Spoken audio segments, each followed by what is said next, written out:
대장동 의혹 대하 드라마라고 불릴 만큼 등장인물도 많습니다. 내용도 방대하고 복잡합니다.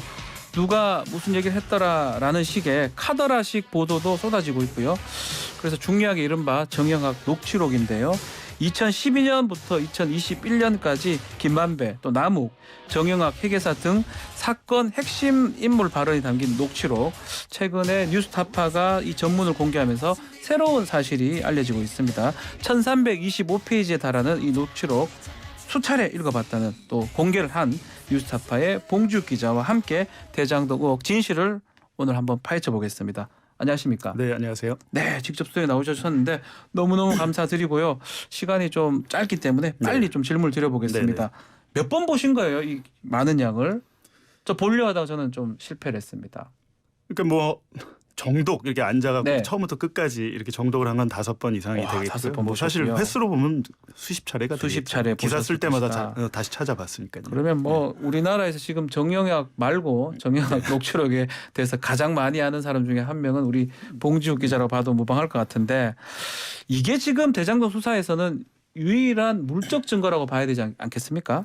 그러니까 지난해 재판에서도 5개월 동안 네. 이 정영학 녹취록의 녹음 파일을 재생을 했거든요. 네. 그리고 이 녹취록을 기반으로 수사가 됐고 지금 검찰이 다시 수사를 하면서도 대부분의 공소 사실은 이 녹취록에 기반하고 있습니다. 왜냐하면 진술자의 진술은 계속 바뀌고 있어가지고 딱 정해진 거는 이 녹취록이기 때문에 이게 지금 가장 중요한 진술이다, 그렇죠. 이렇게 보시는 거군요. 증거라고 보시는 거군요.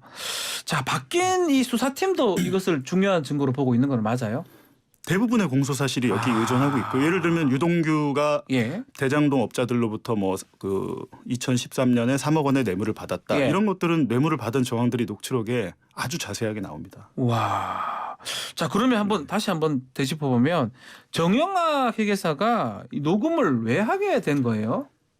이 대장동 업자들은 물론 예. 뭐 유동규 그리고 네. 성남시를 통틀어서 도시개발 사업을 설계할 수 있는 사람은 정영학 한 사람이에요. 왜냐하면 정영학이 예. 이분은 이 사업을 하기 전에도 그 경기도 수지에 뭐 동천동이라는 네. 데가 있어요. 거기서 또 도시개발 사업에 참여를 했었고요. 그러니까 설계를 할 수 있는 유일한 사람. 그렇다면 경험이 제일 많지 않습니까? 그렇죠. 그 과정 여러 가지 이 개발 과정에서 잡음이 불거질 걸 미리 알고 아하. 있었던 게 아닌가. 본인이 회계사이기도 하고 사실은 자금이 제일 중요하잖아요. 어떻게 그렇죠. 자금을 쓰고 네. 이런 것 때문에 본인 경험상 문제가 될 여지가 혹시 있을 수 있으니까 네. 이미 할 때부터 녹음을 계속 했다라는 거네요. 그렇죠. 이제 검찰에 낼 때 파일만 낸 게 아니라 네. 아예 녹음기도 세대. 내고. 네. 어. 그리고 녹취록도 자기가 민간 속기사를 통해서 이렇게 풀어서 낸 거죠. 와, 변호사네요. 완전히 법률적으로 하는 것 같은데 2015년 3월을 기준으로 보니까 전반부로는 2012년부터 14년 12월 1일까지 한 게 녹음이 돼 있고 네. 또 후반부는 보면 2019년 12월부터 2021년 4월까지 녹음이 돼 있는데 전반부 후반부가 차이가 좀 나는 것 같아요. 중간에 또 빈 기간도 있는 것 같고요. 그렇죠. 그러니까 보면 2015년 3월에 이 대장동 업자들이 사업자로 이제 선정이 되거든요. 예. 근데 이 2015년 3월을 기점으로 앞부분이 일종의 전반전. 아, 그리고 뒤에가 후반전인데 예. 전반전에는 이제 사업자들이 어떻게 어떤 로비 과정을 통해서 사업자로 선정되느냐 그 예. 과정들이 그려져 있고, 후반전은 2019년부터 나오는데 이제 2019년은 대장동 개발 수익이 입금이 되든 돈이 시작이 나오는 되든. 돈이 예. 이제 되는 예. 그러니까 그 배당금을 놓고 서로 간에 다투고 뭐 로비 자금을 나눠야 되는데 난 더 내겠네, 넌 네. 왜 못 내냐 이렇게 싸우는 과정들이 있는 거죠. 아, 그러면 중간에 빠졌어요. 2015년부터 18년 정도에 4년치는 빠진 겁니까? 아니면 정영학 씨가 녹음 자료를 안 낸 겁니까? 저희가 알기로 정영학 회계사에 대해서 검찰이 강제 수사를 하지 않았거든요. 뭐 압수수색이라 할지. 왜냐하면 이분은 구속을 아예 한 번도 뭐 당하지 본인이 않았으니까. 수사에 적극 협조를 했기 때문에 지금도 불구속이고요. 그러니까 저희가 네. 좀 그 부분이 의아한데 왜 그 네. 부분이 없느냐. 왜냐하면 지금 검찰은 그 부분, 그러니까 예를 들면 2016년에 뭐 서판교 터널을 예. 뚫으면서 예. 어떤 특혜를 줬다 이렇게 돼 있는데 그 부분이 분명히 녹음이 있을 텐데. 그렇죠. 분명히 있을 거. 매우 네. 중요한 증거가 될 수 있을 건데요. 근데 다만 이제 보니까 저희가 확인을 해보니까 저희가 공개한 녹취록은 1325쪽인데 네. 녹취록은 그거보다 그러니까 녹취 파일은 더 많아요. 더 많은데 그러니까 녹취 파일은 더 많고 뭐 1시간짜리 녹취 파일이 있다고 하면 정영학회에서는 내가 봤을 때 중요한 거는 여기서 30분이야. 그럼 30분의 녹취록만 낸 거예요. 근데 저희가 이제 확인을 해보니까 그러니까 검찰은 이 녹취 파일을 또 스스로 다시 한번 풀었거든요. 아하. 저희가 조금 더 이렇게 추가적인 녹취록을 확보를 했고요. 지금 네. 분석하고 있습니다. 지금 분석하고 있다 네. 이 말씀이네요. 한 가지 궁금한 거는 저희도 이제 사실 변호사 업무를 하다 보니까 네. 녹음을 좀 하라고 부탁도 드리고 하는데 그 김만배나 특히 남욱 같은 경우 변호사기 때문에 녹음을 몰랐을까요? 녹음하고 있다는 거를. 그 남욱 변호사의 그 예. 대장동 수사 초반의 진술을 보니까 네. 정영학이 이렇게 뒤통수를 칠지 몰랐습니다. 몰랐다. 이렇게 이거군요. 진술을 했더라고요. 예. 그리고 김만배 씨 같은 경우는 이제 녹취록에 나온 내용이 영화가 너 지금 녹음하고 있는 거 아니지? 이렇게 물어봐요. 그런 거 그러니까 물어봐요. 녹음기를 꺼내놓고 있었던 거예요. 예. 그러니까 정영학이 얘기하는 거는 아니 웃으면서 아닙니다. 녹음 안 합니다. 이렇게 되는데 녹음이 되고 있었죠. 아하. 그러니까 저희가 볼 때 전반적인 이렇게 그 맥락을 보면 전혀 녹음이 되고 있다는 걸 몰랐던 것 같습니다. 몰랐던 것 네. 같다. 자, 이 녹취록은 이미 벌써 1년 전부터 검찰이 이걸 확보를 하고 있었는데 네. 이거를 검찰은 공개를 하지 않고 독점을 하고 있었고요. 또 한 가지 더 의문 나는 거는 최근에 이 뉴스타파는 이것을 왜 전문을 공개하게 됐는지. 뭐 검찰 입장에서는 수사 자료니까 당연히 공개를 네. 하지는 못하는 것인데 다만 그 과정에서 여러 가지 그 언론들의 녹취록이 파편적인 보도, 녹취록에 대한 파편적인 보도가 나면서 굉장한 혼란이 있었어요. 맞습니다. 근데 저희는 이걸 들고 계속 이렇게 단편적으로 무슨 단독 보도를 이어간다는 것이 무슨 대장동 실체를 밝히는 한계가 있다고 생각했고요. 네. 뭐 뉴스타파가 이렇게 큰 조직은 아닙니다. 그렇죠. 그래서 이거를 오롯하게 공개를 하면 시민들도 보시고 또 다른 기자들도 보면서 음흠. 또 이렇게 추가적으로 취재를 하고 예전에 뭐 국정농단 때도 네. 거의 모든 언론이 다 진실을 밝히는데 협조를 했었잖아요. 예. 그런 그렇게 되길 의미를 바라고 있습니다. 가질 것이다. 네. 보면 신문사나 언론사에서도 조금 갖고 본인들이 특정 단독이라 하고 이 녹취록 내용들을 공개를 막 하면서 예. 혼란스러웠거든요. 네. 이거 다 보셨잖아요. 네. 지금 좀 이상하게 잘못 알려진 내용들 대표적으로 어떤 것들이 있나요? 근데 가장 최근의 보도는 뭐 이제 김만배 씨가 예. 유동규한테 2025년에 유동균에 주기로 했다. 예, 그 얘기도 보도가 됐었어요. 유동규에게 주기로 했다고 아니고 근데 유동규 내가 되니까 복수가 되잖아요. 예, 유동규 내로 봤습니다. 저는. 그러니까 그거는 이제 언론들이 녹취록에 있는 건데 예. 이렇게 고로 그거는 이재명 측이 포함돼 있다 이런 보도가 있었는데 네. 녹취록에는 정영학한테 김만배 씨가 이렇게 얘기하죠. 2025년에 예. 너한테 줄게. 나한테 예, 주는 예. 거예요. 유동규한테 주는 거네요. 그러니까 그런 거짓말이네요. 그러니까 그거는. 우리말이 그런 접사 하나에 따라서 아다르고 어다르고 너에게 준다. 그런 것들이 있죠. 그분도 지금 논란이 됐었어요. 그분이라는 게 등장하지 않았다면서요. 그러니까 지난 대선 당시 가장 뜨거웠던 그렇죠. 게 그분이었죠. 근데 네. 제가 알기로 2021년 10월 9일에 동아일보에서 처음 그 보도를 했는데 네. 천하동인 1호 질분 절반은 그분 것임을 음흠. 너희들도 알지 않느냐라고 김만배 씨가 얘기한 게 녹취록에 있다. 아하. 하지만 없죠. 그런 건 전혀 없습니다. 그러면 그분은 누굽니까? 거기서 말하는 그분은 녹취도 없다는 녹취록에 건데. 나와서 이제 예. 그게 이제 또 이제 그 작년이죠. 작년 2월에 한국일보가 그분은 현직 대법관이었다 이렇게 기사를 냈어요. 그렇죠. 그 기사 본 적 있습니다. 근데 이제 녹취록 보시면 알겠지만 여기서 그분은 그냥 그 인칭 대명사. 앞에서 말한 그분은 1호의 차명 지분의 실제 소유주를 뜻하는 건데 예. 여기서의 그분은 그냥 인칭 대명사. 정말 그분입니까? 예. 그러면? 아하. 근데 그 대법관님 스스로 뭐 기자회견도 하시고 음흠. 그 소명을 하셨지 않습니까? 네. 자, 일단은 천화동인 1호가 가장 뭐 지분도 많고 문제가 되는데 이재명 대표는 이걸 몰랐다. 네. 천화동 1호 언론 보도를 보고 알았다라고 얘기를 하고 있고 유동규나 이 유동규 본부장 얘기로는 이미 김용이나 정진상 실장한테 보고를 했기 때문에 이재명 알았을 것이다. 이렇게 얘기를 하고 있는데 녹취록상에 이렇게 좀 확인되는 부분들이 있을까요? 녹취록에는 이제 뭐 이재명 대표가 뭐 특혜를 지시하거나 공모하거나 한 정황은 나오지는 않고요. 네. 그리고 이제 정진상 실장, 김용 전 부위원장도 마찬가지거든요. 네. 근데 다만 이제 이름들은 나오죠. 이름들은 나온다. 나오는데 예. 정진상, 김용 뭐 이렇게 언급이 되는데 예. 예를 들면 뭐 이런 겁니다. 2014년 6월에 성남시장 재선 선거가 끝나고 예. 뭐 김만배, 김만배, 정진상 등이 만나서 의형제를 맺었다라고 아. 남욱이 들었다고 정영학의 전언이에요. 그런데 검찰은 그거를 의형제를 맺었다라고 이제 사실을 확정하죠. 왜냐하면 근데 정진상 쪽은 그런 적이 없다. 네. 그래서 이렇게 맞부딪히는 거지. 아하. 거기서 어떤 뭐 약정을 맺거나 한 것들은 없죠. 예를 들면 저희가 그런 게 있었으면 그것부터 보도를 하지 않았겠습니까? 보도를 먼저 하겠죠. 네. 자, 그러면 이제 지금 검찰이나 또 재판부에서 많이 보고 있는 게 배임죄 같은데 이 배임죄라면 정황이 좀 동기 같은 게 있어야 되잖아요. 그런 동기가 녹취록에 특히 뭐 이재명 당시 시장이 그런 게 좀 보이는 게 있나요?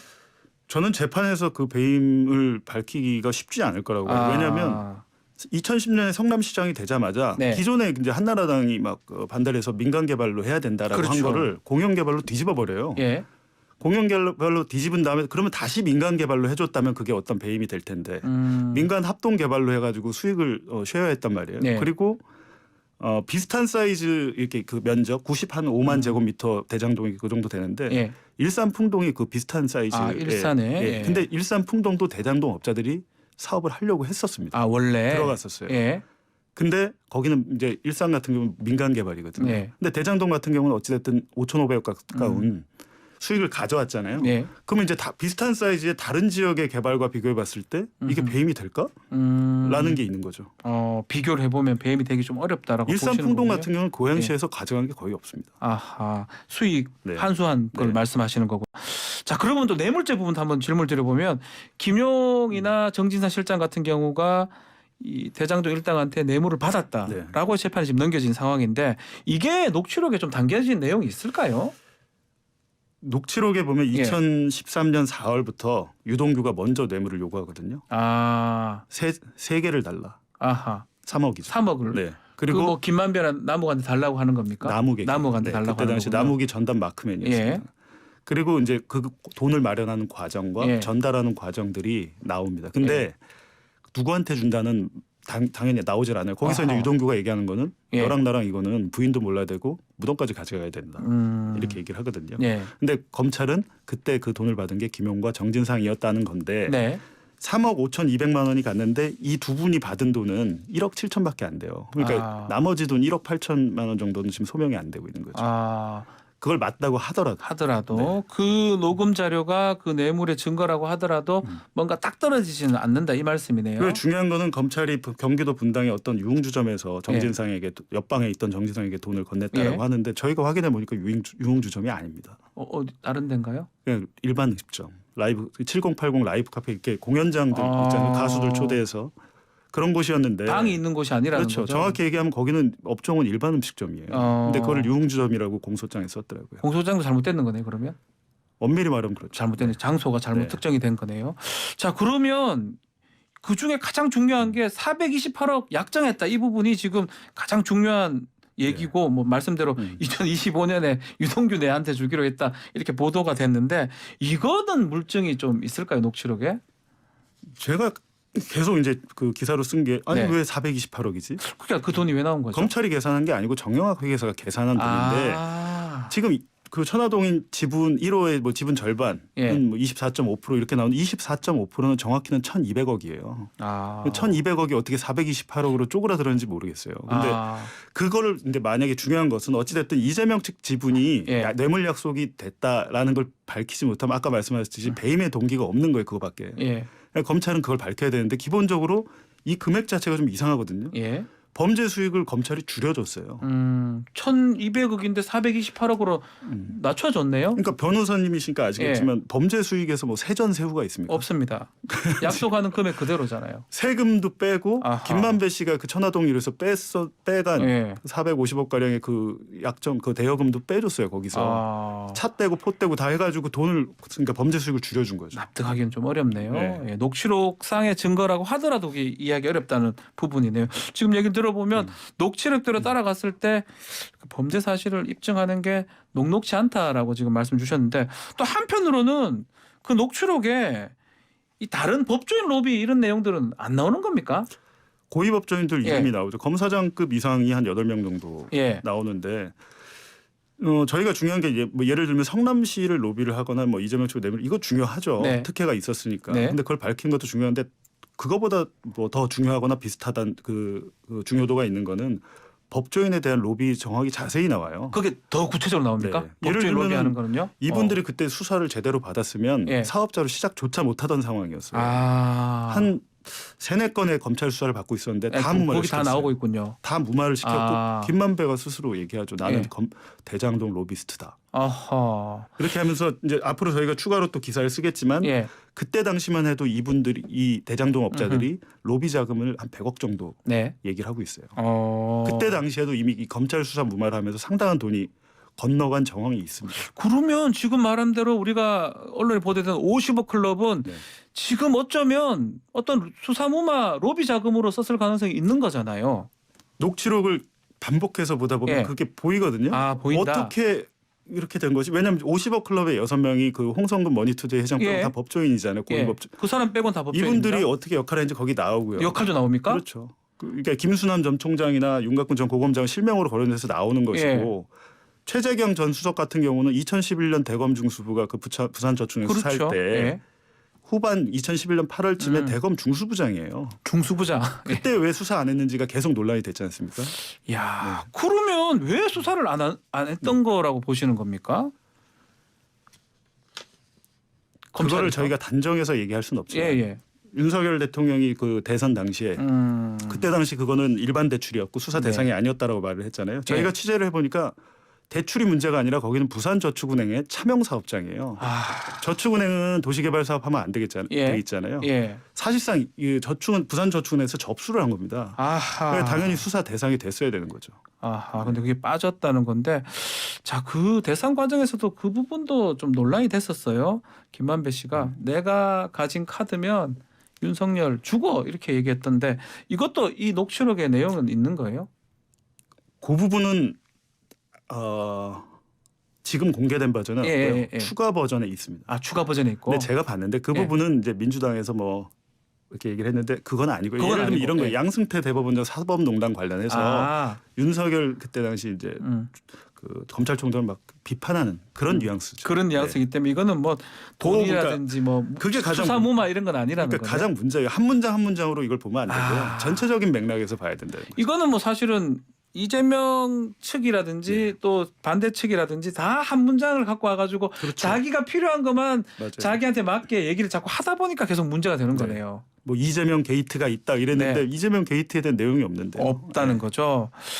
야, 참 얘기를 할 게 지금 너무 많은데 자, 이거 한 번 질문 좀 드릴게요. 김만배 씨가 지금 너무 중요한데 김만배 씨 같은 경우는 뭐 돈도 너무 많이 든다. 이놈 정리하면 또 뒤에서 숨어 있다. 이놈 다시 나오고 뭐 아파트 분양권도 사주고 여러 가지 얘기가 나오는데 김만배 씨 역할이 거기서는 어떤 걸로 보이는 겁니까? 녹취록에?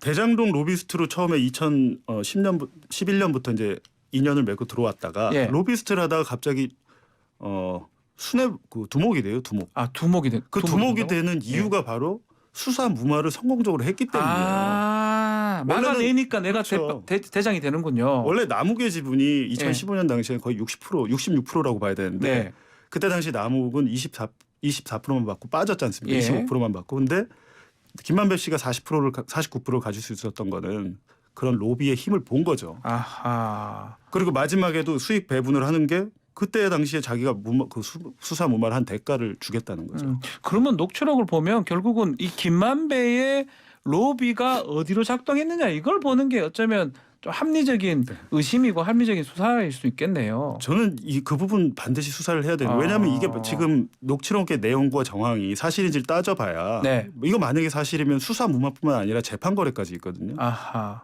그럼 다 처벌이 뭐 어마어마하게 처벌이 되겠네요. 저는 사법농단 게이트로 커질 수 있다고 봅니다. 아하, 알겠습니다. 시간이 다 됐습니다. 주어진 시간 다 됐는데 마지막으로 녹취록 다 본 입장에서 대종동 사건 한마디로 한번 정해 줄 수 있겠습니까?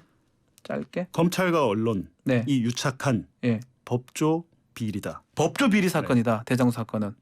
알겠습니다. 완전 다르네요. 지금 얘기하고. 알겠습니다. 자, 오늘 인터뷰 여기서 마무리하고 좀 더 추가 파일 나오면 한 번 더 인터뷰 부탁을 좀 드려도 되겠습니까? 알겠습니다. 자, 뉴스타파의 봉지욱 기자와 함께했습니다. 감사합니다. 고맙습니다.